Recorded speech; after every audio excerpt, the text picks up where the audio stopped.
Taxes are the only certainty. Will 20% of people of society?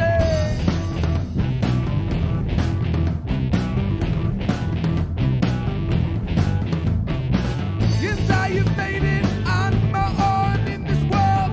Will not take care of time around a 2-year-old.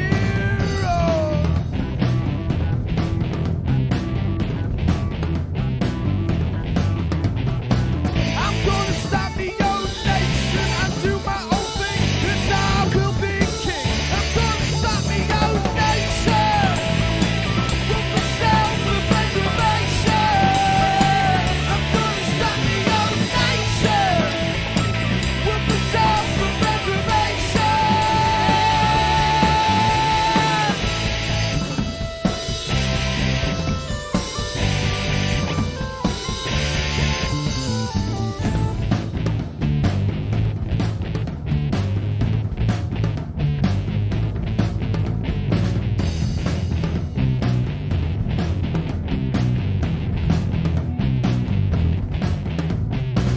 Well, let me talk a bit about the weather.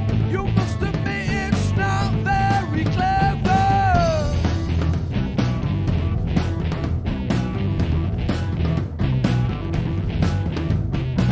Don't get me wrong, it's not an anti-British song.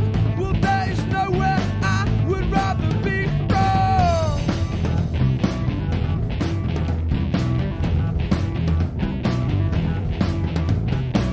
I'm gonna start my own nation and do my own thing, and I will be king.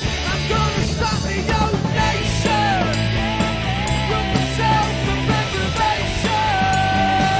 I'm gonna start my own nation with the self-preservation.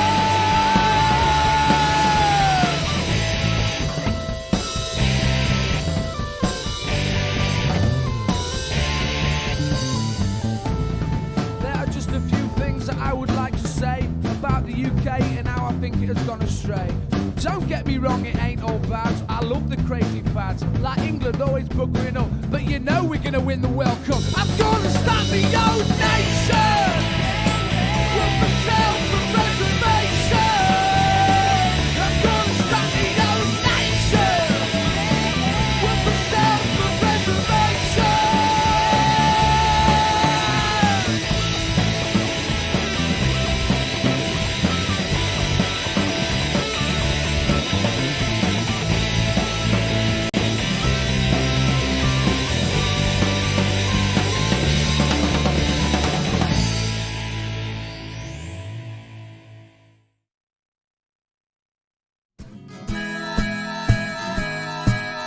Keep the red flag flying here. And welcome, people, to Political Unmuted. First things first, Paul, which number is this? I've been out of it. What number are we? 77, which is I kind of like the number 77, given that it's a multiple of 2 primes. So yeah. It's okay. The only thing that was 77 is that you'll all be blowing your own trombone this week, not your own trumpet.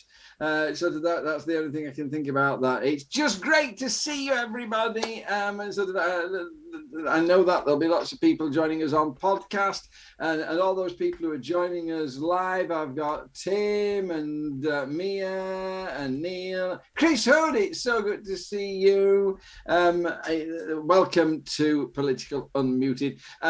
Thank you to the team for giving me time to be off and time to grieve. But I'm back, and mainly because the people who stood in for me were just too damn good. And I became worried that they'd be changing their mind about letting me come back. So thank you for letting me come back. And I welcome to the table 4 great players of the game, 4 political pundits of absolute perfection. Paul Daly. Hello, Paul. Hello. He's the boss, really. Samantha Townsend. Hello. Hello. She's the important one, really. Stuart. Hello. Hello. He's the insightful one, really. And Jane. Hello.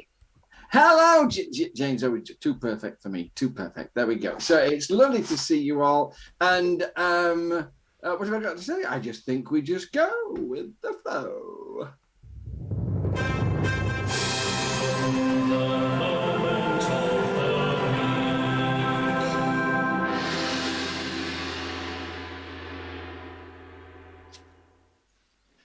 Before I start our moment of the week, I forgot the important thing. Laura's not feeling well tonight. This is a huge blow, and so give her all our love, Paul, and just tell her that we miss her terribly as well. Sam, what was your moment of the week? I listened in to a Westminster Hall. This is my exciting life. I listened in to a Westminster Hall debate on school buildings today, which was actually harrowing. The MP for York spoke about a school in her constituency where children were actually playing in the sports hall and their feet went through the floor. The school building is so poor. It's going to cost them £60,000 just to repair that, and even more to actually fix the whole floor. Terrible, terrible, terrible stories.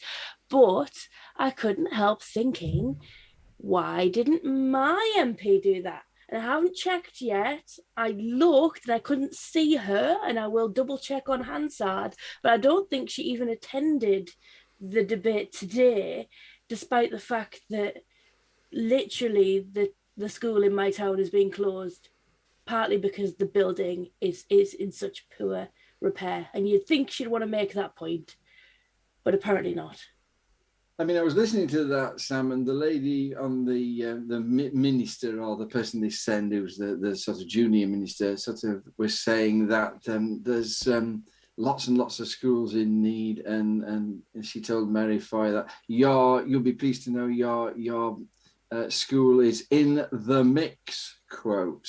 No promises, just in the mix, which means it's going to go somewhere else. But sort of what you're telling me is that your MP hasn't even got your school in the mix, as far as we know. It's even worse than that, to be honest. We had a meeting with her, and she sort of actually agreed that she'd been pretty poor on the issue, and said we agreed a bunch of actions and she hasn't come back on any of them. So it's just so poor that not only is it not on her radar, she's like clearly willfully ignoring the whole situation. I think we need more of the. I mean, I wish they were Labour, but if they're going to be Tories, these red wall MPs really need to up their game. I mean, they need to hold the government's feet to the fire about this levelling up. Mary Foy was quite good about that. You can't talk about levelling up and then let our children be educated in schools which their feet are going through the floor. So it reminds me of a time I was driving down in a very old car and we had no money. And my daughter said to me, Daddy, I can see the road. I can see the road. So we stopped. And the 2 feet of my chair had gone through the floor of the car, and they sort of and we could see the road. Right, anyway, a bit of welding sorted that. Stuart, your moment of the week. Mine arrived a couple hours ago. I've received a parking fine because I attended a Labour Party event, and I've got a parking ticket from the Labour Party's car park up in Newcastle. So my moment of the week is having to contact the regional organiser and seeing if this can go away.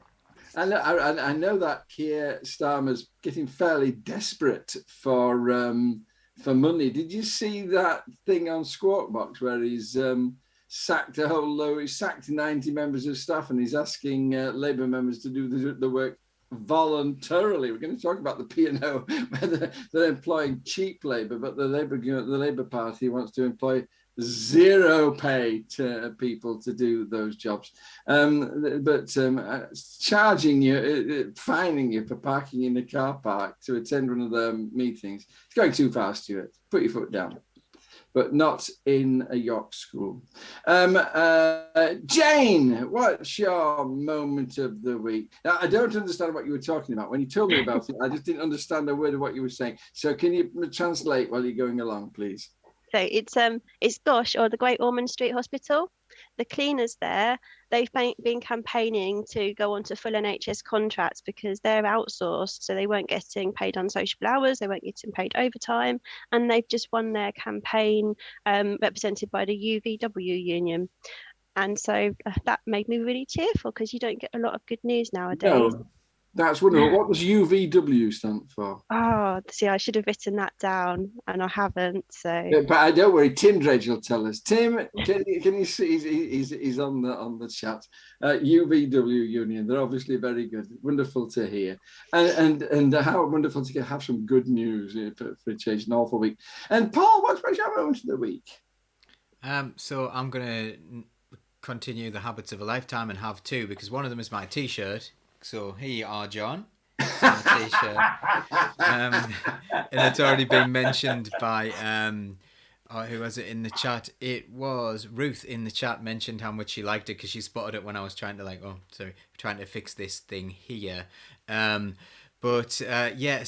my real moment of the week is the fact that this feeds into the opening big story.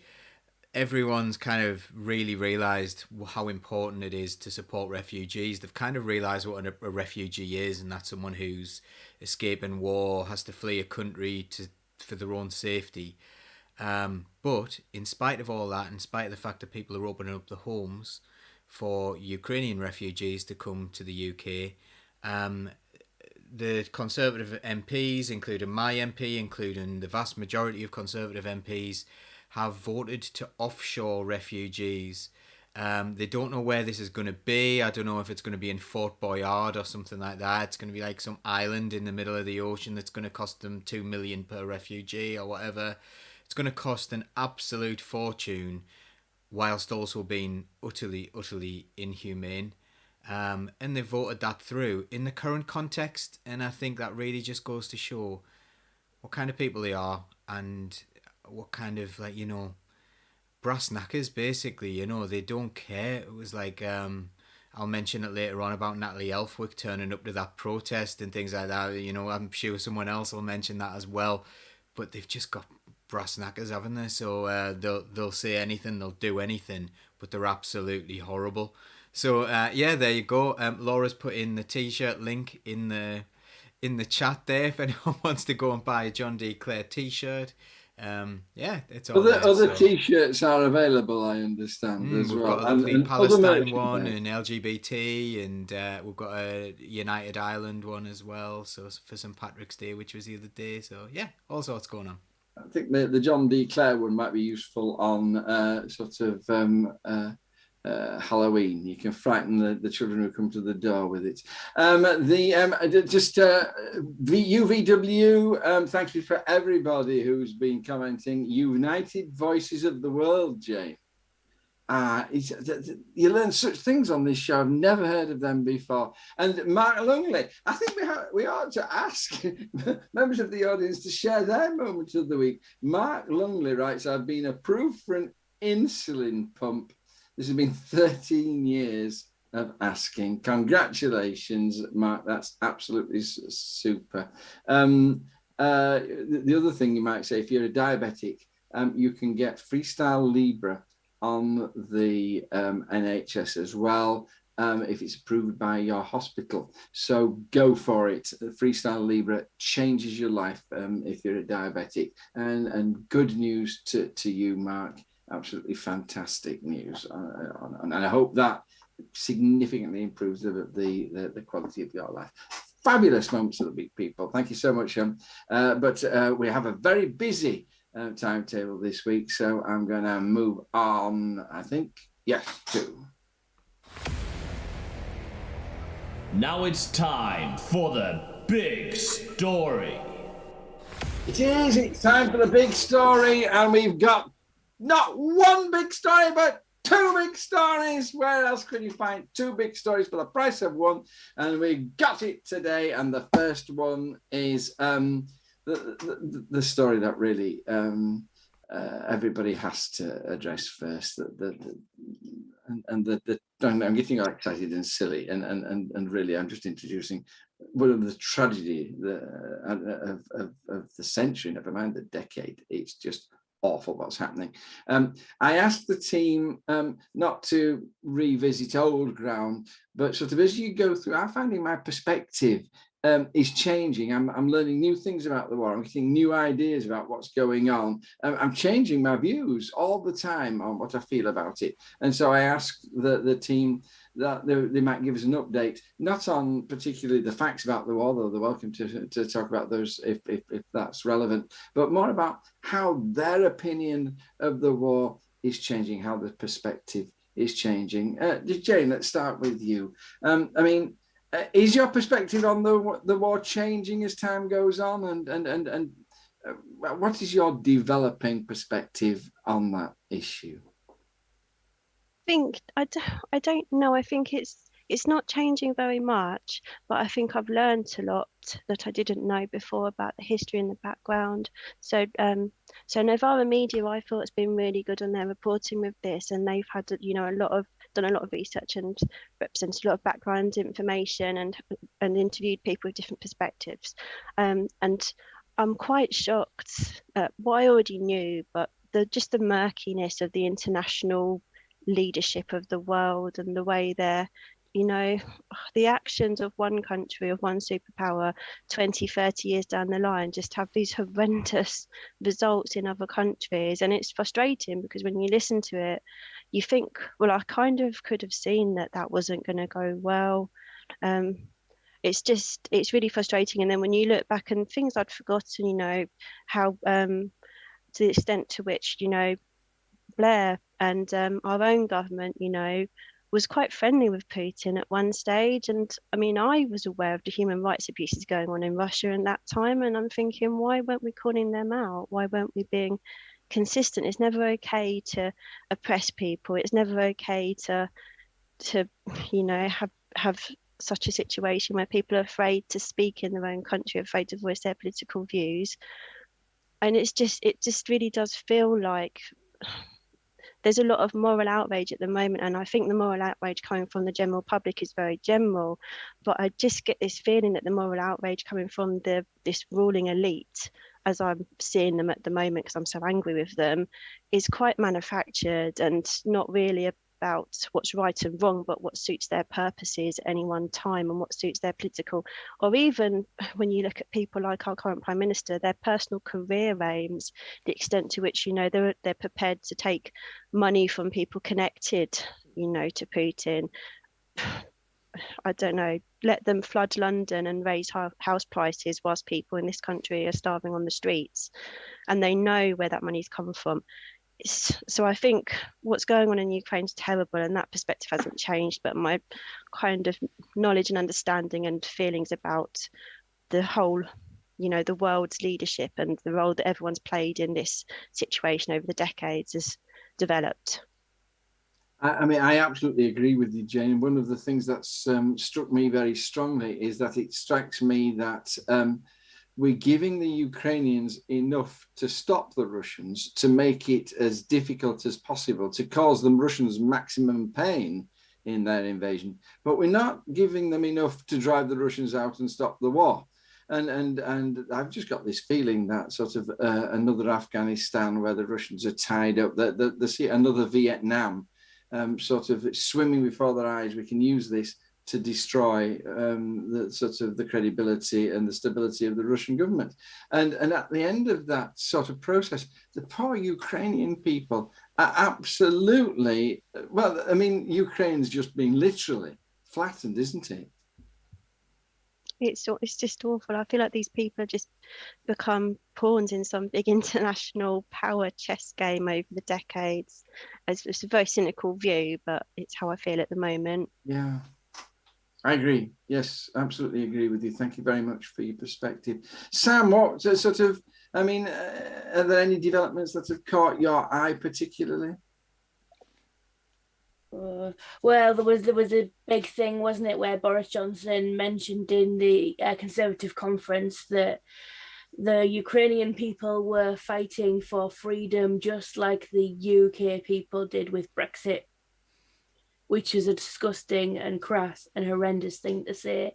And it's not even that I want to focus on. It's the video afterwards of I forgot his name, sorry, but one of the actual Ukrainian people on the ground, I think he's a mayor of a town, saying, you know, how many cities have been leveled to the ground because of Brexit, how many children have been killed because of Brexit. Don't make that comparison. And it was a disgusting comparison to make. And I really hope that it's done him the well-deserved damage that it absolutely, I mean, somebody wrote that. He didn't write that. Somebody wrote that. And other people looked at it and thought it was a good idea for the Prime Minister of the country to say. Absolutely disgusting. I agree. Sort of the people who voted for Brexit, you had to give up half an hour to go down to the local polling stations and put a cross on a piece of paper. And when you compare that to what some of these Ukrainian youngsters are doing, 16 and 17, and it's horrific what is going on out there, and it was a crass comparison.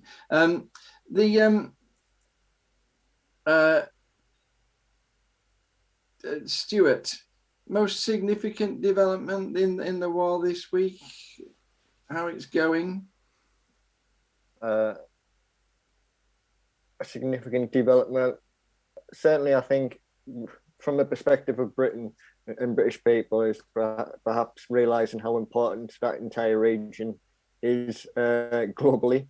There's 12% of all the calories exported globally come from Russia and the Ukraine combined. Half of the ingredients for fertilizer come from Belarus and Russia globally. There's going to be significant pressures going forward, and I think that's starting to hit home now. We were already in a very rough place with a cost of living crisis. People are understanding that, you know, this isn't a world away, you know, and refugees arrive in Britain, serious consequences for this taking place. I mean, there's clearly going to be pain for the British people about that, but we'll come on to that later, because I think we would be wrong just to blame the war for the pain. But you're absolutely right. The significance of Eastern Europe and the breadbasket of Europe, it's horrific, and not just for the people of Britain as well. I was reading that places like Indonesia depend on Ukrainian wheat to live.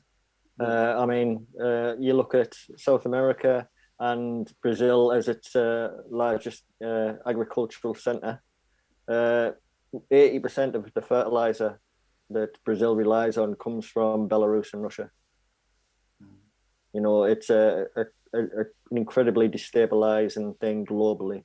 You know, a percentage of food cost for an average British person might increase from 5% to 10%, but in less developed countries, you're going to see it move from 20% to 40, 50% quite quickly, and that is devastating, a devastating global position. And that's, of course, is because it's these are the basics of life that everybody has to have. They're not luxuries. Coming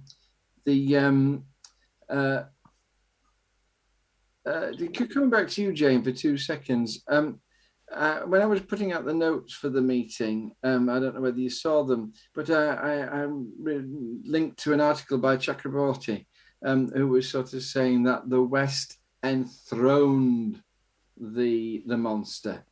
I mean, would you go as far as sort of Putin, that we put him and gave him his power by courting him and refusing to stand up to him when he took over Crimea? Would you put this just strongly as that? I don't know if I would. I don't know if I'd necessarily say that about Crimea, but looking back at the history of it, things I've read recently do suggest, that there was support for Putin when he first came into power, from America, from Bill Clinton, and like I say, people like Tony Blair, being friendly with Putin when these bad things were happening in Russia. There were bad things happening in Russia at that time that should have been called out, and we didn't. And of course, that empowers someone to think they can do whatever they like. So I think I would agree with him, although my reasoning might be slightly different. I mean, one of the things I've been thinking is that our thinking about foreign politics is foreign international relations is very much Brexity, in as much as we divide countries up into good countries and bad countries. And one of the things is we've got ourselves into a fix, haven't we? Because we've decided that so many countries with oil and gas are bad countries. Iran and Libya and Venezuela, they're naughty countries. And so we're not going to have anything. Saudi Arabia, sort of, we need them now. And sort of, do you think that you talked about the moral aspect of it, but do you think that how big a role for moral issues do you think that there is in international relations when you're talking about what Stuart was talking about, whether we eat or not, whether we have energy or not, whether we have power or not?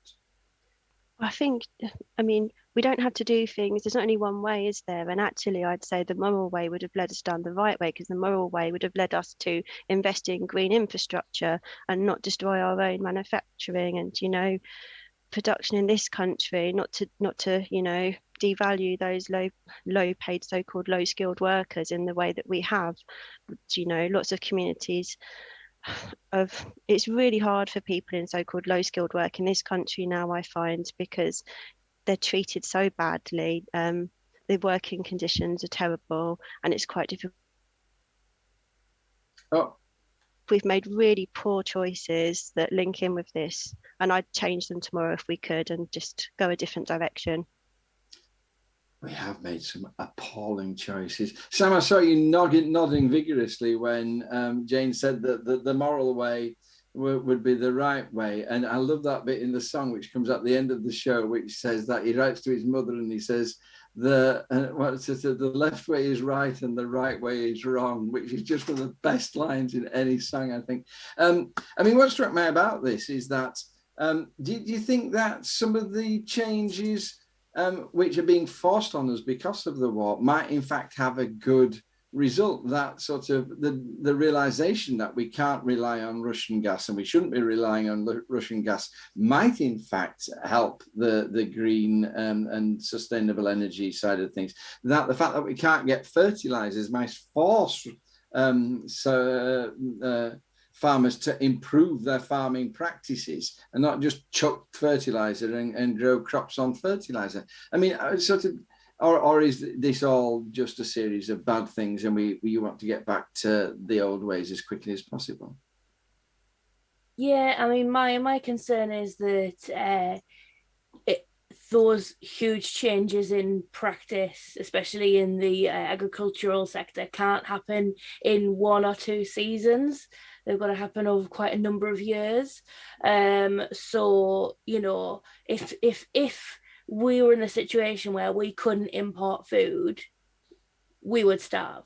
because we don't have the capacity to feed our own people. And I think that has always been a national security issue. And the fact that it's never been treated as a national security issue is a huge failing of the government. And it's the same with everything else, with clothing. We don't do things for ourselves anymore. And we've just relied on the fact that we can offshore all of the manufacturing and all of the misery actually that, you know, textiles manufacturing in particular creates. So we don't have to worry about it. It happens somewhere else. It happens in China, happens in Bangladesh, and we can just go to Primark and be happy shoppers and buy a new pair of leggings every 3 weeks, right? So I think that it will be very painful to do it this way if we are forced at a screeching halt to reduce our consumption.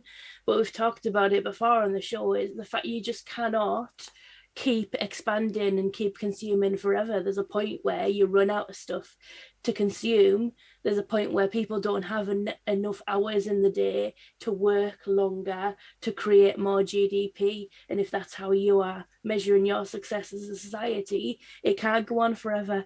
So it would be, it's a huge worry. It's, you know, there is not a utopia this way, but, you know, maybe it is the way that our government learned some really harsh lessons. Spot on, Sam, and an awful lot of support for what all of you have been saying in the comments too. And of course, this was Old Thatcher. She said that we don't need to make our own goods. We don't need to have our own energy. We can sell the City of London to the rest of the world, and then we'll make the money to buy those cheap things from other people. And somebody said exported misery. Tim Dredge, spot on as always. Exported misery. Thank you, Paul. I've got a couple of difficult questions for you before I ask you the main question. One of the things that's been coming out of the war, and Mark Lungley put his finger on it, is that, in fact, the Ukraine has had a problem for some significant period of time with neo-Nazis and with Nazism. There's been attacks on the Roma community. What's coming out now by various Russophile sort of people on social media is that they've armed all these neo-Nazi groups now, and they are capturing Russian soldiers, allegedly torturing them, branding them, and doing worse things to them. And the Ukraine is not a universally nice and wonderful country. I mean, what's your reaction when you see stories like that? I mean, you may choose not to believe them, because, but sort of how are you reacting to these stories that have started to come out showing the dark side of the Ukraine? As someone who's been interested in these things for a very long time and it came as no surprise to me that I already knew that there was a neo-Nazi faction of the army that were absorbed into the Ukrainian army. That's a very old news story. That's very well documented if people are paying attention, and I was paying attention then. So this is not a new thing.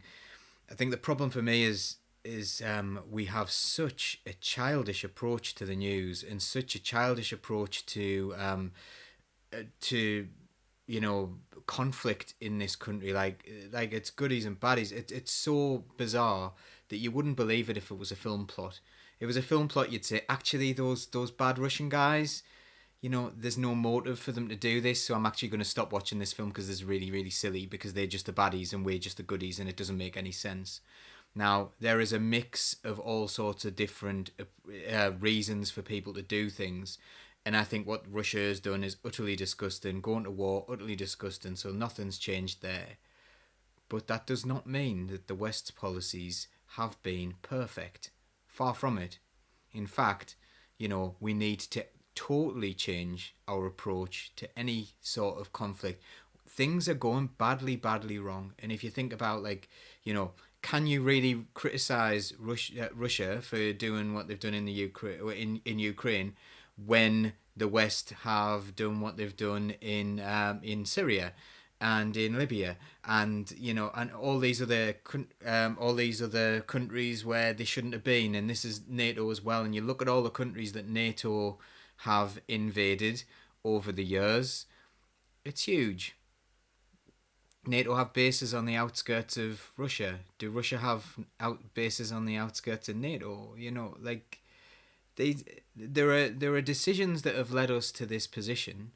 So yes, people in Ukraine have the leadership in Ukraine have got some really dubious things. I thought the way black refugees were treated in Ukraine is quite scary, but sadly not surprising. So the world isn't split up into magical good guys and magical bad guys. That is not the way the world works. We need to be sensible and we need to be mature about this and think, we've got racists in this country, a lot of them, and we've got racist government policies in this country. Like Chantel Lunt, who presented the show a few weeks ago, she's been in had huge issues with the police this week, which we'll maybe talk about in the after show.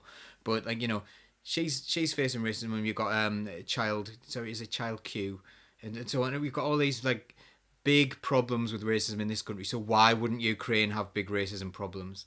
We treat Gypsy Roma traveller people awfully, so why wouldn't they? We're not perfect. We haven't sorted out our problems yet. We aren't split into good guys and bad. We aren't the good guys, and they aren't the bad guys.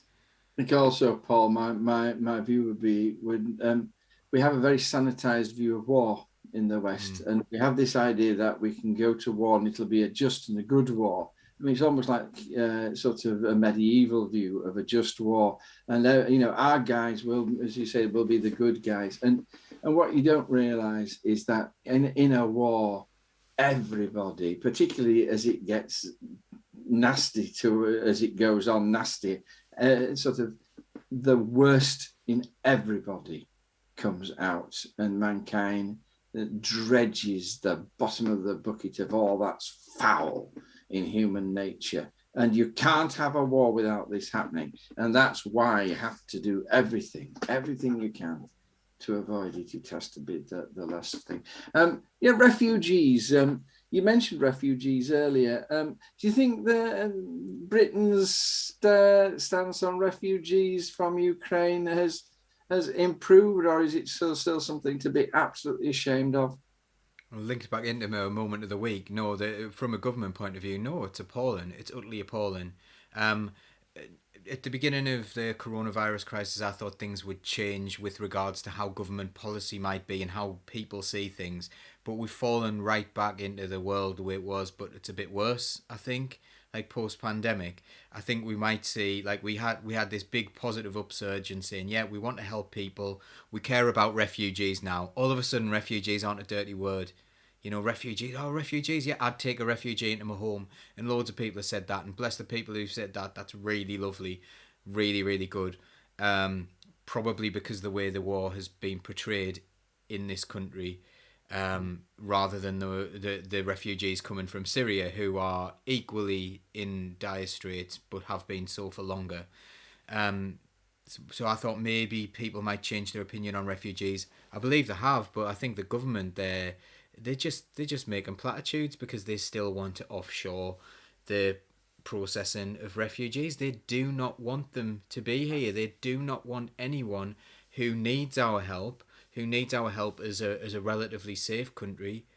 They don't want to help them. They have no interest in helping them. They're interested in helping themselves. There is no money to be made in helping a refugee. And that is what everything this government is about making money for their donors. And it makes no money for their donors, so they're not going to do it. Thank you. I could go on talking about this with you forever. The joy of this show is listening to the panel. If you're listening in, you'll know it's just wonderful hearing their different left-wing views, and very often views which you don't hear on the mainstream media. I was at a meeting in the week about the cost of living crisis. We had two key speakers there, Andy McDonald and what was his name? Ian Paul Lavery. Ian Lavery. How could I forget Ian Lavery? And the meeting was introduced by 5 speakers, 4 of whom were the political unmuted dream team, sort of Paul, Sam, Stuart, and sorry, Jane, Laura. I just thought, get in there, that's my team. Not in any sense that I'm in control of you, because my God, anybody can see I'm not, or that I was responsible for the creation of you, but just because it's my privilege to sit and listen to you. And can I tell you, you were superb. You were absolutely spectacularly good. And just what we know on this program you can do, lucid, lovely ideas, and offering different perspectives from your own point of view. So what I'm going to do, people, I hope you don't mind, I'm going to ask each person in turn, obviously not Jane, I've got you on something else, Jane, you don't escape, but I'm going to ask each of the 3 who were there, just quickly, in your 2 minutes, summarize what you said, the introduction you gave to that meeting. Paul, let's start with you. What did you say in the introduction?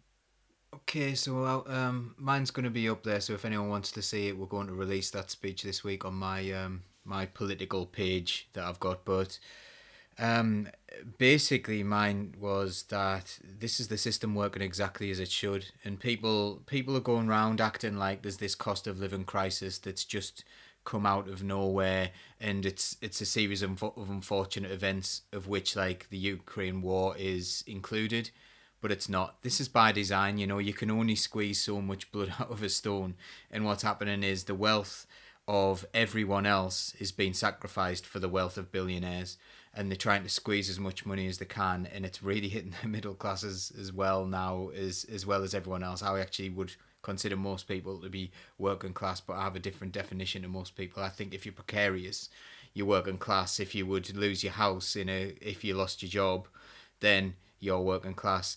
But other people might not see it that way. But anyway, that was my thing, and it's not been a short-term thing. I went right back to the austerity following the 2008 financial crash.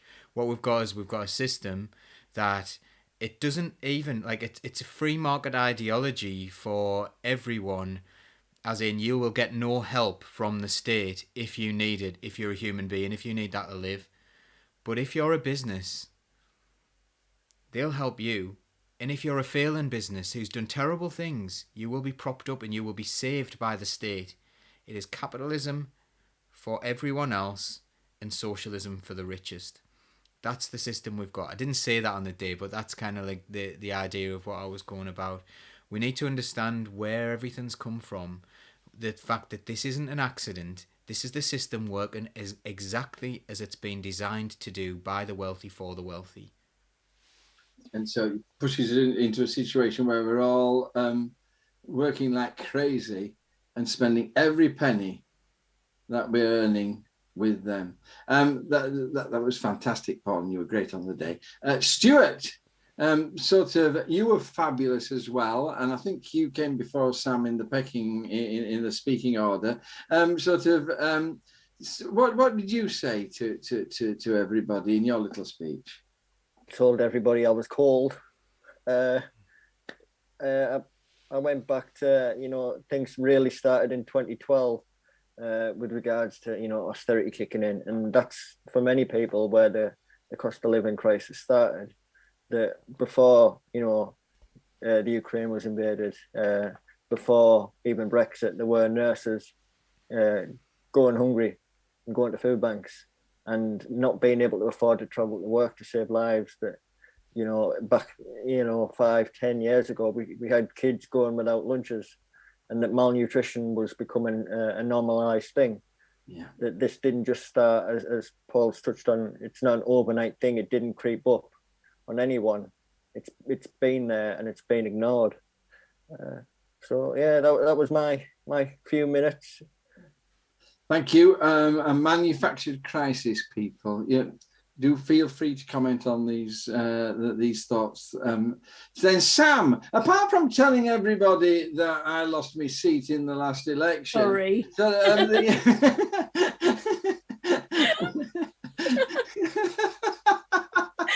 of those things that just came out, and I'm just I know.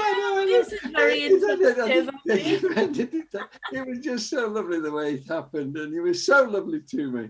And so, oh, John, you're there. That's lovely. It's sort of, you're not a counsellor, of course. And the sort of, it's just so wonderful. God bless you. But sort of the points you made were absolutely smashing and really important, I thought, and one word which I hope will come out really rocked home to me. Sam, what did you say to everybody?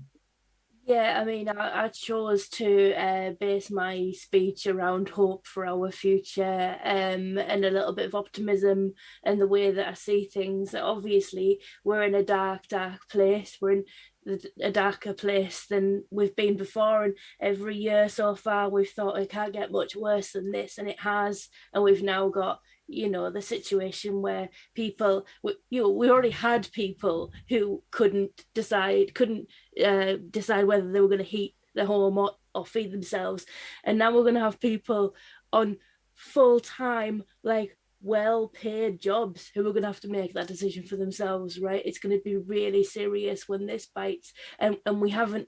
It's already hard, and it hasn't even hit yet, and that including the national insurance rises. So I just said, you know, the people out there in our communities who are fighting this on the ground, the people who are working in the food banks, or even just giving people a little bit of advice where they can, and helping out their neighbours, they share our values, and we need to make sure that we are among those people. We are doing what we can on the ground, but also being really clear when people come to us in desperation and they say, I've just had to help this family, you know, feed themselves. Why are things like this? We need to be there to remind themselves that this is not a natural situation. This is a result of 12 years of political decisions by those who are in power in this country, and it doesn't have to be this way. And of course, I did hit... I intended to finish my speech with a very passionate call to arms, I guess, for our County Durham constituencies to really think about who they select as their new MP. But my ex-MP was sat at the back of the room. Yeah. And, you know, I mean, she might be watching. I'm sorry. I don't want her to be my MP again, but I like the woman. I don't want to upset her. You know, those things aren't mutually exclusive. So, I think it is really important in County Durham. We've got County Durham and Darlington. There's 4 potential winnable Labour seats, and if we get good people in those jobs, that could really turn the tide, I think. Yes, I think, Sam, that basically Helen Goodman, like myself, need to realise that our generation has now had it, and sort of it's time that we supported a new generation coming forward and taking on the fight. You can't go on forever, and I think it was proved that the old guard, that the public wanted rid of the old guard, and sort of it's time for new people to come up and take those and shake that tree. Just based on what you're saying, Alnwick, as we're watching the television tonight, Alnwick, 1 in 5, you think of Alnwick as being a very middle-class leafy area, 1 in 5 of the population are using food banks, 1 in 5 in Alnwick. And sort of Lizzie Fletcher, really good comment in reply to, I've lost you, Lizzie. Neil Terry, the Tories, still repeat that line, that work is the best way out of poverty. And Lizzie Fletcher comes in and says, yes, work will set you free. Now, where have we heard that before? And it's all about the enslavement of the working class. Jane, you weren't at the meeting. You must be feeling terribly sort of nose put out of joint. I just apologise. But what would you have said about the cost of living crisis if you'd been at that meeting? I would have said that I'm sick of the failed economics of this government and how it so obviously fails time and time again, how it's tanked our economy for, is it 11, 12 years now? And it's so clear to see how privatising all of our state-run services has just ended up in a total disaster with utilities that people can't afford and raw sewage dumped in the waterways and people getting huge dividends and saying they can't afford to put any of that money back into our infrastructure. The most rubbish trains, most expensive trains in the whole of Europe, whilst other state-run train companies, other countries have such a much nicer, more reliable, cheaper service than us. There's nothing to show that these awful economic policies work, but there have been various reports that show that they're literally killing people. And yet we still, as a society, seem to be taking in this establishment media narrative that this works, and that the sensible socialist, fully costed policies in the Labour manifestos in 2017 and 2019 were nonsense. I just can't understand how we're through the looking glass on this and how we're taking this nonsense in as a society. I agree. The number of Corbyn was right. Corbyn was right. Absolutely, bless him. I'm going to go around you very quickly. Tomorrow, the Chancellor's giving his statement. I just want one thing, that if that man gave a damn about the people of the United Kingdom of England, let's say, he would bring in his statement. You've got one thing, Paul, one thing. Don't look at me like that. Sort of one, you're a maths teacher. The one thing that you think they would want him to do, and then we'll have a look and see how many he manages. Stuart, what would be the one thing for you? £15 an hour.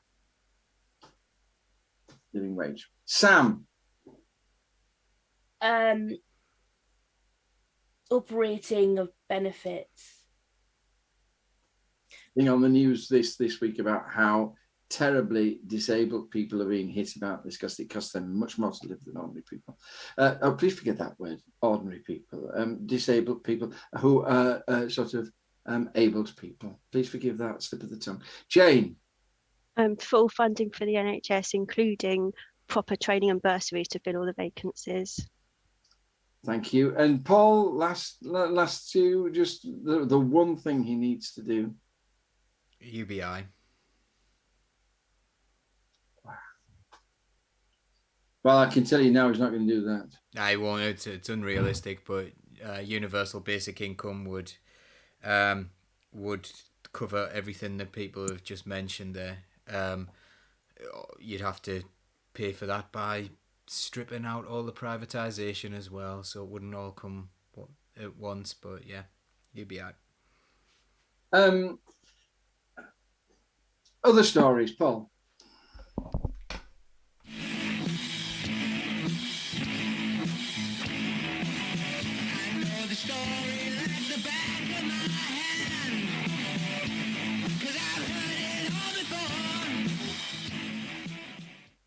You can tell I'm new back. I've completely messed up the timing. We've just got time for one more question, and then I'm going to ask Samantha to talk briefly.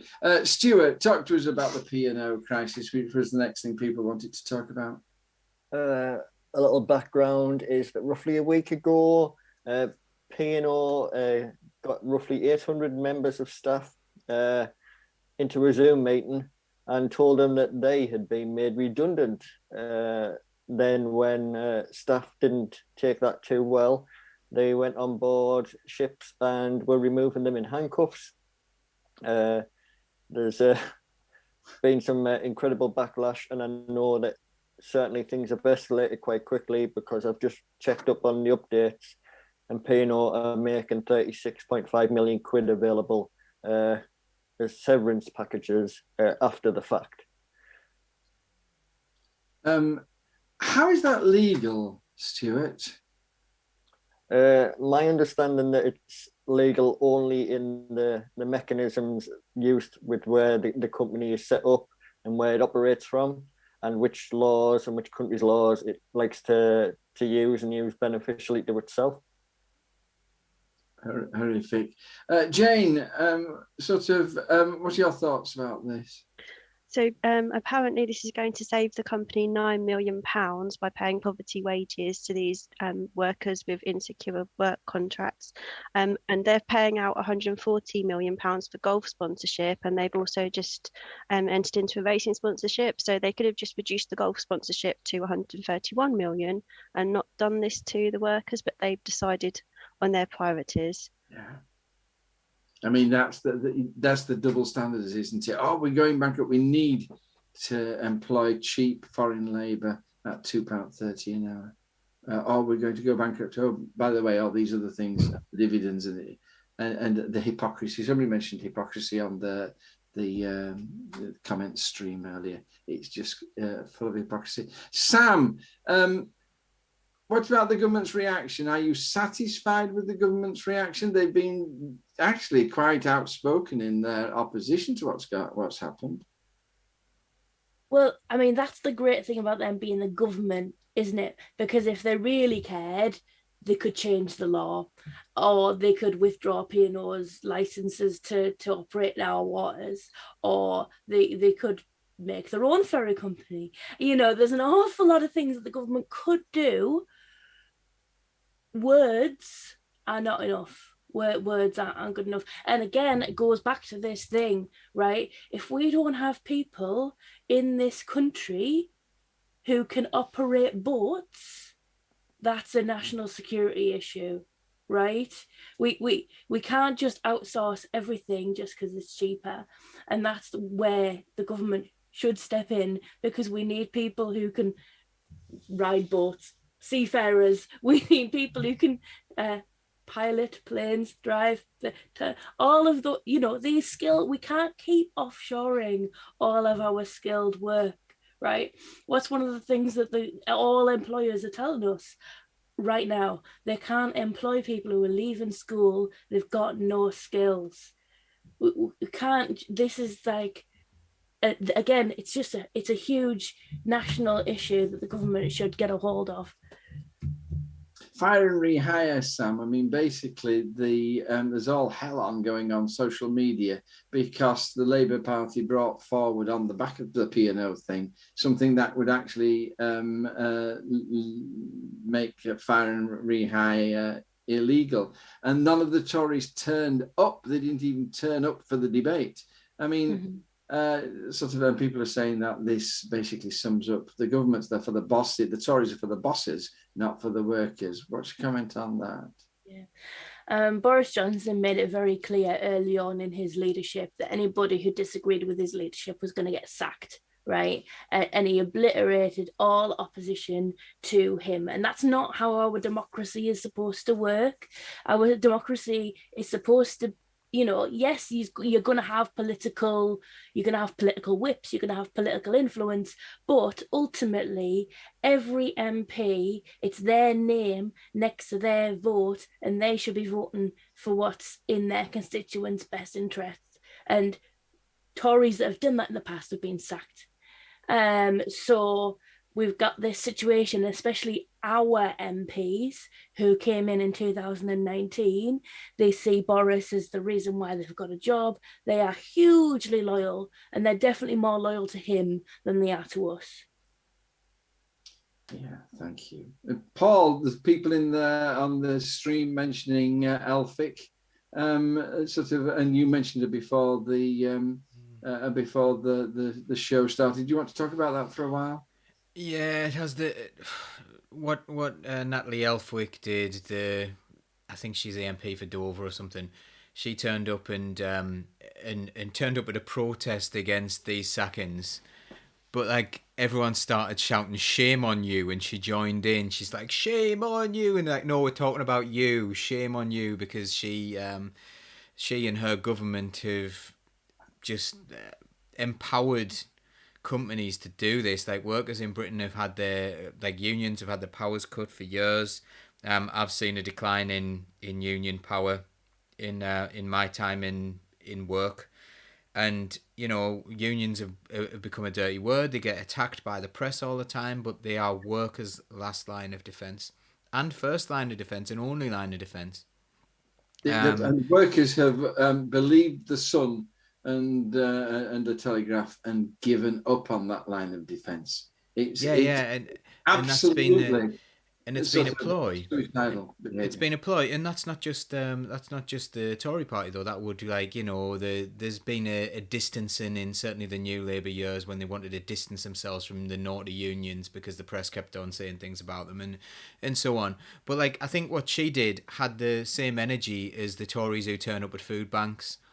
And smile their heads off. They see everything's a photo opportunity for them, and it starts with things like well, there's litter everywhere because you've sacked the people who used to clean it up, so we'll expect local politicians to work as volunteers and put on a high-vis jacket and do a litter pick, and that'll be something that becomes expected of politicians who used to just turn up to meetings and vote on things, and then oh yeah, politicians should turn up and smile at food banks, despite the fact they voted for them to exist, and they should use that as a political opportunity.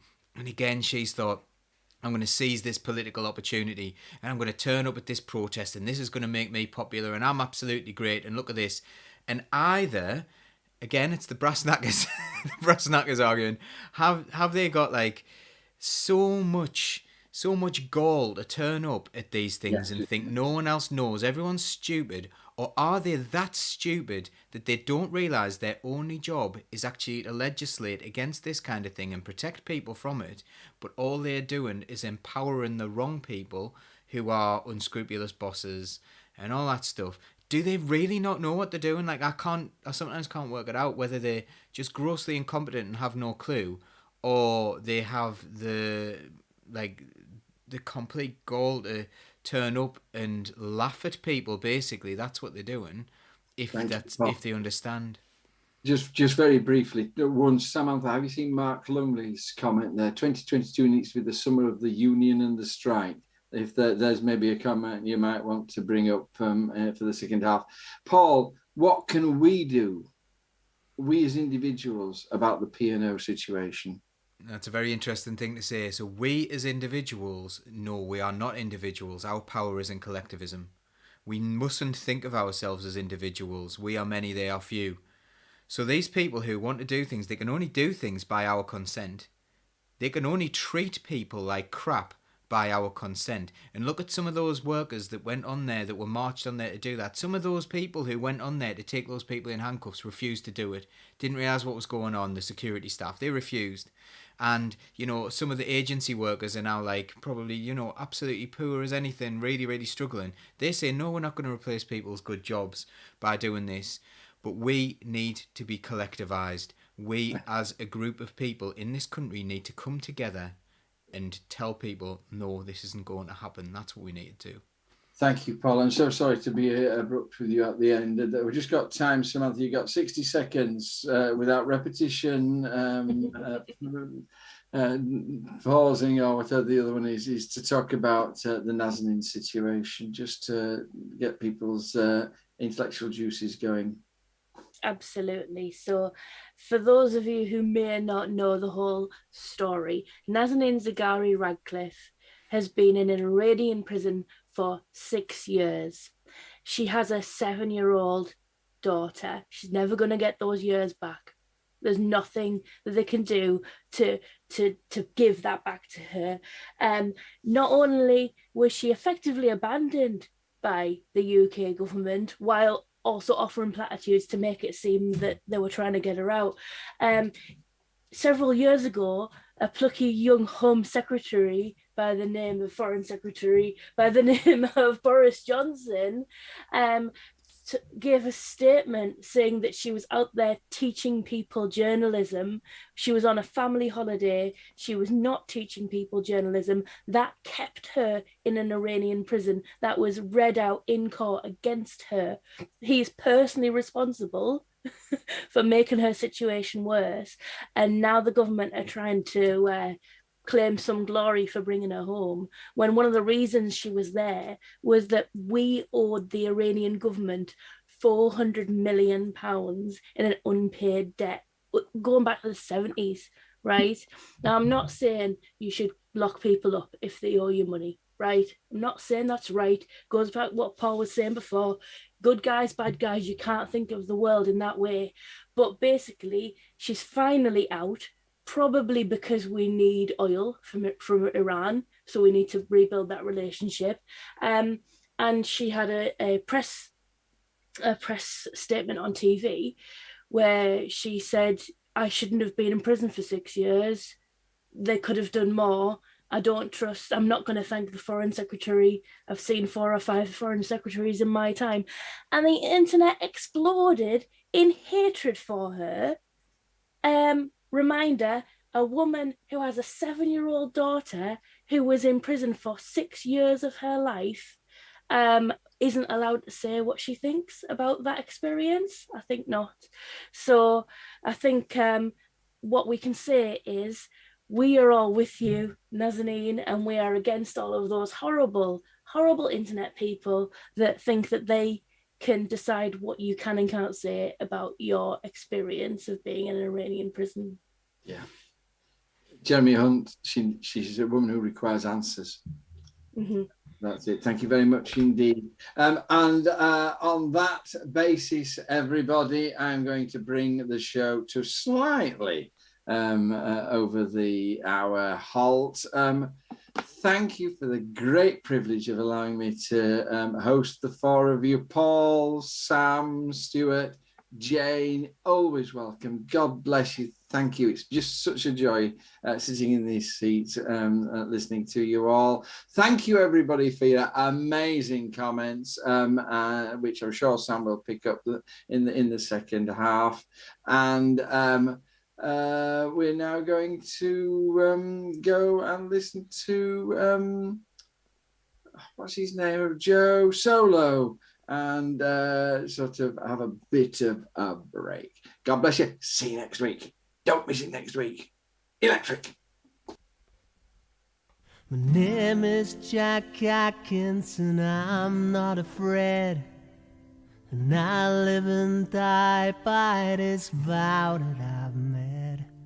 The only good fascist's a dead one, they say, and around the rear we are. When I first left all them months ago, I told them I'd come not to kill but to cure. Well, for an ambulance driver my shot's pretty sure, and around the rear we are. There'll be no pass around, no pass around, no pass around today. The fascists have come for our freedom, and we ain't gonna give it away. There'll be no pass around here today.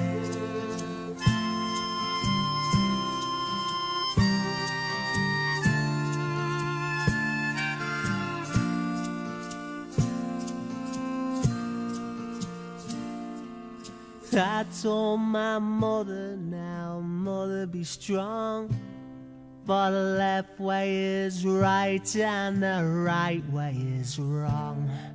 And you can stick that on my grave when I'm gone, for I'm a real we are.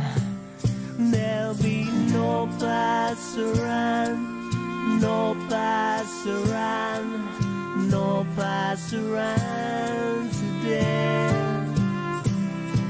The fascists have come for our freedom, and we ain't gonna give it away. There'll be no pass around here today.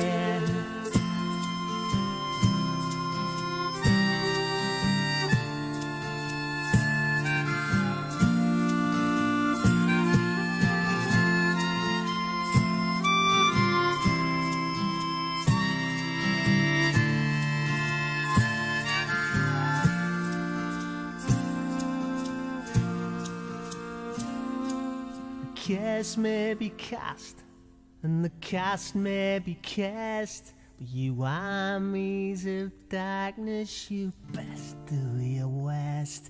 'Cause to win, yeah, well, you gotta get past those first, and around here we are.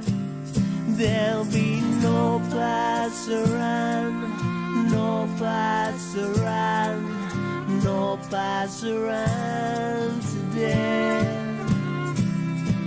The fascists have come for our freedom, and we ain't gonna give it away. There'll be no pass around here, no pass around, no pass around, no pass around today. No pass around, no pass around, no pass around today. No pass around, no pass around, no pass around today. The fascists have come for our freedom, we ain't gonna give it away. There'll be no pass around here today.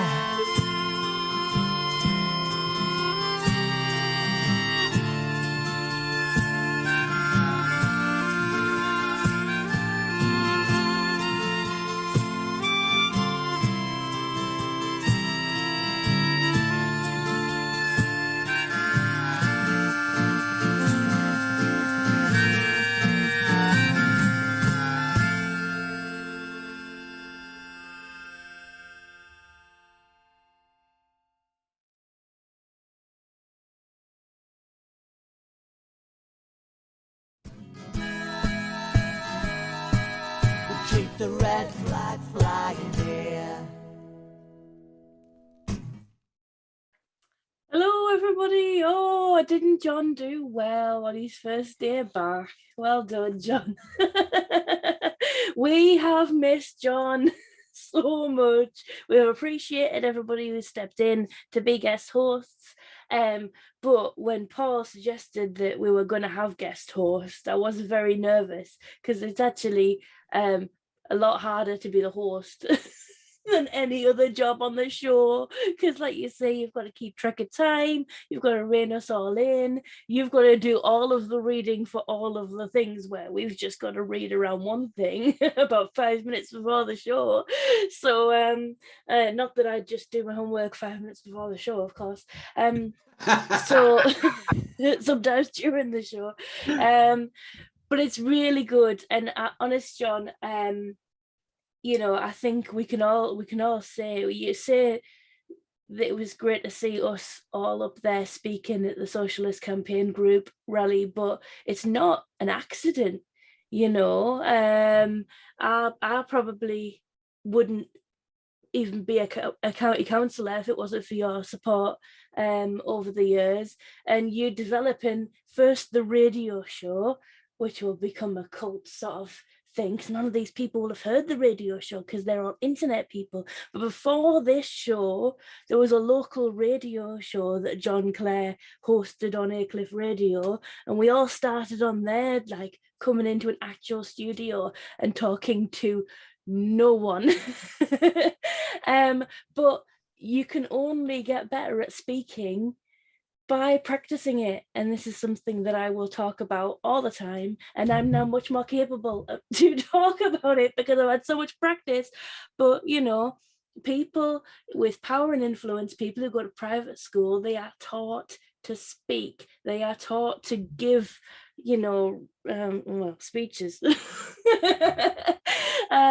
But a lot of sort of working class people, they're not taught that, you know, the same weight isn't put on it, and we've got to equip ourselves with those skills, because it's only with those skills that we can fully explain our politics, how we want the world to be, and get people over to our side. So John, you should be really proud, because we're all here because of you.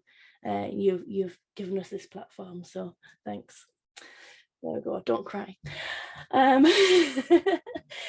to the comments. I really like, we were talking about Twitter and nasty people on Twitter, and I don't like making comments about people's intellect, but Jake Ratcliffe, you did make me laugh. He said, Twitter can be a platform for the vocal minority who can't do joined up thinking. Isn't that the truth? Yes, I think that's the case. It's been shocking to see the outpouring of hatred for Nazanin Zaghari-Ratcliffe. But I think if you talk to people, if you went down to the pub and talked to people in the pub, they would say, what a poor woman. She's been locked up for 6 years. How terrible. And that's what we should be focusing on, because that's real life people, isn't it? Can I just interrupt you there, Sam, and say that I agree with Jake that one of the ways I'm dealing with trolls at the moment is they come on and they say, what do you think about this? What do you think about this? What do you think about this? Are you scared to debate? And at that point I say, no, I'm not scared to debate at all. Write 200 words of joined up thinking about this topic, and then I'll enter into a debate. And sort of they can't write 200 words of a developed argument. What they are is they're proficient in throwaway, destructive phrases which destroy your confidence and which sound clever on the surface of them. But when you say, now put that together into a proper sequence of thought, they can't do it. They're trained to destroy thought, not to create thought. And that's why it's so important that you people are given the opportunity to actually develop a line of thought and to develop an argument, because that is where the future lies, not in these one-line nasties. That has to stop, really. Yeah, there's Mia says on her Facebook, all she's seen is people being supportive of Nazanin Zaghari-Ratcliffe, so that's great. And honestly, I only realised people on Twitter were being horrible because people were talking about people on Twitter being horrible, so I searched it out, because I'm like, surely not. Lots of Mark saying that he's got his own John Clare, Pete Lowe in the Black Country, who has helped him along. That's lovely. And there were loads and loads of comments saying, well done, John, thank you for coming back, we love you. Yes, okay, we get it. I didn't catch this one. Chris Hood said, Nazanin said at the start of her incarceration, the Iranian government sent over a delegation to discuss the debt owed by the UK government, and the delegation were put in an immigration detention centre. I mean, and now we've just passed a law where, people will be processed offshore. It's just dystopian what's going on. Anyway, right, other comments. I've lost me word. There it is. Mm-hmm. Yes, 2022 needs to be the summer of the union and the strike. We'll talk about that a little bit. I've spent some time with my local USDAW organizer today. So I am officially trying to get people to sign up to USDAW. I've got a pen for you if you want to sign up to USDAW. I don't know whether I'm allowed to give people pens if they tell me they've signed up to USDAW, but let's play it fast and loose. That's what I've got, pens and application forms. What do you think, Paul? Is 2022 the summer of the union and the strike? Well, firstly, solidarity to USDAW. We've had Lisa Collins on the show before, on the Origin show, so yeah, we're friends with USDAW on this show. Although they've had some good wins. Like Neil's criticising them in the comments now, but they have had some good wins that maybe they don't publicise. With regards to unions in general, we need to get back to what unions are: people who work in a place. We don't need top-down unions. We need bottom-up unions. That is entirely the way things need to be going. Things need to be coming from the workers. I think there was a new laborization of some of the unions, where, you know, if you look good in a suit and if you say the right things and if you're all sensible, then you can get people. Say in teaching, you got a lot of people get out on a deal. We got a lot of people out on deals. We got a lot of people payouts and stuff. But at the end of the day, they get a payout. They don't have a job. And the more people we get payouts, the fewer people who are willing to work with the union will be in their workplace. And also, if you don't publicise those wins, like you're not allowed to, because these deals are by their nature secret, so people are quite happy to do it, eventually people realise that, well, they don't realise that union solidarity is important. I would collectivise on far more things if I was in charge of unions, and if I had a more prominent position in unions. I would be saying we need to collectivise on far more issues rather than getting person-to-person deals that we don't publicise. So unions are doing some great work, but the long-term strategy of unions, they're making themselves less relevant by getting those wins. And I think the government are very, very happy to pay off a teacher like 25,000, 40,000, even £100,000 to go away. Go away, don't be our problem anymore, because we don't need collectivization on this. We need people to be singled out. We need to be people to be individuals. And we can deal with individuals. What we can't deal with is people together. So, yeah, that's how I would massively change the way we work. It's got to be collectivism. Great. Jane, what are your thoughts on any of those things? Unions, strikes, what's the future of unions? I really think that unions need to adapt to the gig economy, because there are an awful lot of people, the people mostly who need more unions more than any of us, because they're in the most precarious positions, on the worst wages, and worst conditions, and it's very difficult for them to join a union. I don't think union structures are set up for that. And I also think unions, you know, if you're working a 16-hour day, then you don't want to go to a meeting and discuss, you know, terms of reference. So I think maybe unions need to look at getting more involved in people's, you know, life outside of work and being part of the community, just embedding themselves in people's lives and providing a social network for people, if that's, you know, even if that's all they can do. So I think that's a good way to get people engaged, and we need everyone to be involved, really, don't we? Because otherwise it doesn't work. Stuart? Bang on, yeah. You know, like Paul's touched on, and Jane, it's got to be more than the workplace. It's, you know, about building a coalition of support around a winnable, you know, agenda. And certainly, you look at things like JMB going into Amazon. You also want to be going to the neighbouring locations and say, look, there's drivers that aren't allowed to use the toilet. There's a reason there's bags of crap on your doorstep. Bring them into the fight. We need you know, look at this as a much broader issue than, you know, workplace by workplace, industry by industry. And, you know, there's ways to do that. Certainly Unite, do it with Unite Community. It would be great to see other initiatives like that across unions, and perhaps kind of fallout areas, catchment areas. So when people are, they do lose their employment, that they don't fall out of the union system, that there's somewhere for them to go and be active and stay strong and be supported, whether they return to work in that industry or a different industry. You know, that energy and experience, it isn't wasted, it doesn't disappear. And, you know, it builds our coalition. Great. John, what do you think? I've got a question for Stuart. I mean, one of the things I found so exciting recently in unions is the idea of Unite Community. That really struck me as being quite a radical development in the unions. Do you think there's a role, going back to what Jane was saying about the gig economy, do you think there's perhaps a role for a place for a Unite gig union?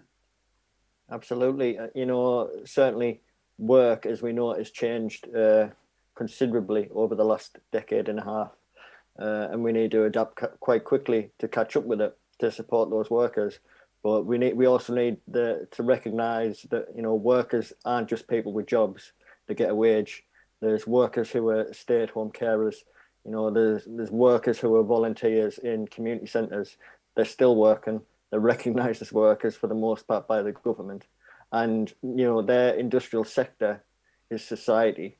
And if we started organising on those terms, it's a completely different fight if we're just organising in a Tesco bakery, if we're just organising in an Amazon site. You know, we come together on a much larger scale. We share more knowledge, more insight, and we're, you know, collectively so much powerful. It's funny, you bring something up there about what is work actually. I'm just really interested in that. It's like there's so much unpaid work. There's so many, like, you know, you do so much more good looking after a relative, and so much more, like, and you do so much work in the house and that kind of thing.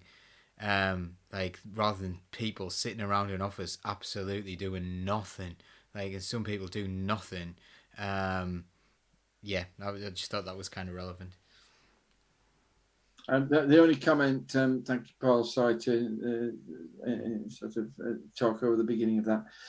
Sam, I think that my only comment would be is that you do have to understand that when you go on strike, nobody wins, and very often the strikers lose massively. They set themselves back. So it's like war is a strike. You have to be absolutely certain that it's the big principles that you're fighting for. But the truth of the matter is that sometimes you just got to stand up and fight. Sometimes it's sort of unseemly and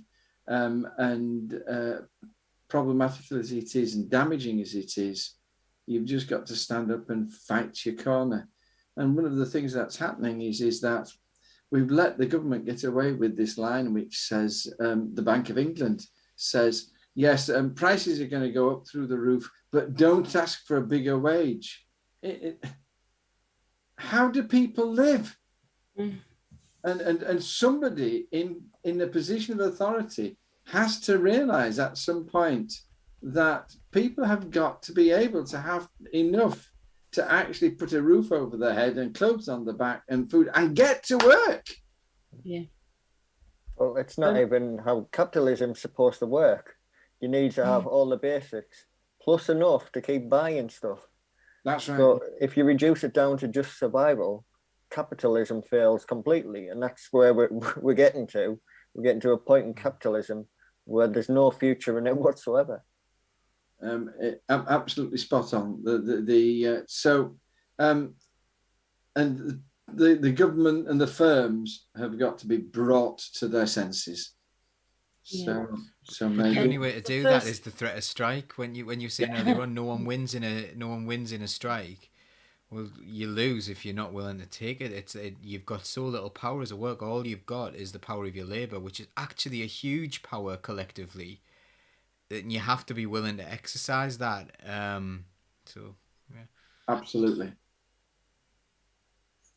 Yeah, it's the first thing when you talk about raising the minimum wage, or, you know, paying people decent wages. The first thing people say is, "Oh, you can't do that because the cost of everything else will go up." And then you point out that the cost of everything else has still been going up, despite wages not going up, and that's obviously much worse than having both of those things go up at the same time. You know, gosh, it's such a frustrating place to argue. I have to congratulate Neil Terry on putting a picture into my mind that I cannot just now shake. It's going to keep me awake at night, that thought. Neil says, "Can I walk around naked in the street and say I can't afford clothes as a defence? I'm asking for a friend." Oh dear. Oh, Neil and his jokes. I bet you missed Neil, John. I did, yes. No, we do love Neil. Neil, by the way, if you're not familiar with him, go and snoop at his profile because he's a fantastic photographer and he's took some amazing photographs of P&O demonstrations recently. They're really good to look at, really interesting photos to look at. I love looking at photos of groups of people because you can just get lost, can't you? Looking at all the different people and sort of imagining their We'll have to get him stories. back on as well. He's been on the show. Yeah, before. let's get him We back should on get the him back on again. show. And by the way, shout out to Kerry Wilkes, who also needs to come on the show. She did again. She's great sort of activist, great person to talk to, Kerry.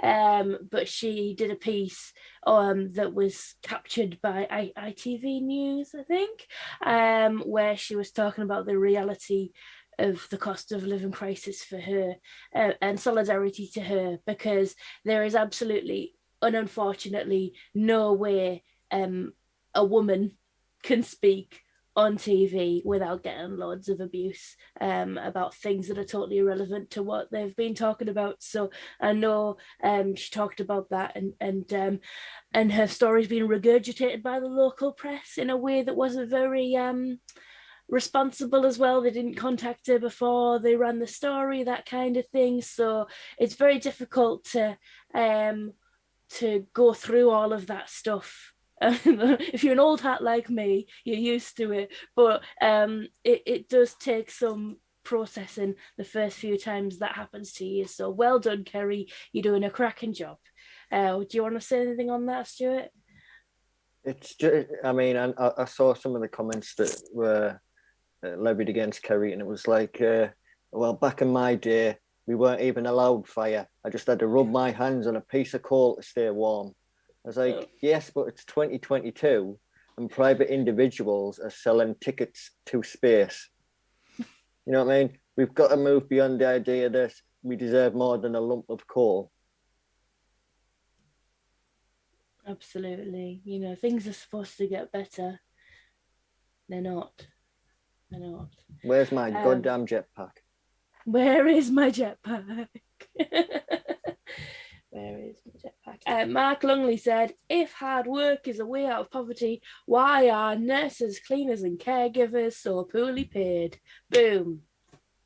I mean, isn't that just the case? It really grinds on me when people say things like, oh yes, I'm rich because I worked hard. Like, lots of people work hard and they're not rich. Going back to the gig economy thing, you know, I've got 3 jobs. I'm in 3 unions because I'm passionate about that. But most people aren't that passionate that they're going to join 3 unions to try and keep themselves covered in all 3 of the jobs, you know? Now, Samantha, I do resent that. Now, I got where I am today with, yes, a lot of hard work, and yes, a small 100 million inheritance from my father. Yes. But he worked hard. Have you tried picking different parents? Yeah, just tried not being poor. Yes. I had a guy You once tried inheriting. I had a guy once tell me you could live off the land for free. I was like, how? He told me this story, and he's like, well, you can just live off, you plant and you grow X, Y, Z. And then the bottom of it, he goes, you only need 50 grand or so to buy a parcel of land. Okay. Right. Living off the land for free then. 50 grand. 50 grand down payment. Right, I'm going to rattle off some of the moments of the week. We did get some good moments of the week at the top of the show, planted in the comments section. Thank you. Unity News said their story of the week was a young man on Universal Credit got a self-employed job 40 miles away from his home, and Universal Credit said he had to leave the job to attend a meeting at a job centre so that they could approve the job. Similar story. Years ago now, somebody in my family got themselves on an accountancy course and were told by Universal Credit they weren't allowed to go on the accountancy course because they had to come to the Universal Credit appointment. It's just so mind blowing. Neil Terry, yeah, Heartless is the word. heartless. That's a more descriptive word than the one that was rattling around my head. Neil said his moment of the week was getting a public order warning from a sergeant in Hull. When he pointed out that he couldn't issue it and explained the law to him, he left him alone. Great, that's nice. Explain the law to police officers if you can. You're doing a public service. Ruth said her moment of the week is that she had a class of year 3 school kids in the library, and they all get to pick a book, and 2 of them came and asked for help finding a book about refugees so they could understand better what others are going through. And isn't that just, that is our hope for the future, isn't it? The young people are watching, and they will form their decisions about the world based on what they see in front of them, and they are listening. So we've got to make sure we speak appropriately, especially in front of my 6-year-old, who hears everything and repeats everything. In fact, Stuart, she told my mum that my boyfriend came to pick me up and took me away for the weekend. Which was a surprise to both my mum and my husband. And Stuart was that boyfriend. Oh, lovely. That's going to cause no bother whatsoever, is it? I know, it's hilarious. So thankfully, it was easily explained. Right. We are going to wind up. Thank you very much for joining us. Thank you for all of your wonderful comments and your insight. Thank you, everybody on the panel, for being lovely and thoughtful and having done all of the research and knowing all of the things. We are, of course, on YouTube and Facebook and Twitch, and also on whatever podcast platform you happen to have on your phone. You can join Socialist Think Tank for free, and you can even buy yourself a John D. Clare t-shirt from the shop if you feel so inclined. Is there anything particular you want to shout out about, Paul? Neil Terry's just said are we going to have a Socialist Think Tank meetup with banners held high in Durham Miners Gala? Yes. Yeah, let's do that. That's a good idea. But, you don't need to ask us. Just do it. Just have a Socialist Think Tank meetup. And, that is it. And it's been nice as well. Angel of Death CT87. I'm going to have a nice conversation about Spanish politics on Twitch tonight. So that was good. So, hello. Good to see you. Good to chat. Nice to have people from... I don't know if you're from Spain at the moment or in Spain at the moment, but you're a Spanish person who's commenting on the state of Spanish politics, which is very interesting. Yeah, we do this all the time. So yeah, good. Fab. Brilliant. If you join Socialist Think Tank, we'll drop you in the Discord. And if we are at any events, that's where we will organise where we meet. So please do join that and catch up with us wherever we may be. Ooh. Right then, we're going to say goodbye, everybody. Goodbye. Take care, everyone. See you soon. Bye.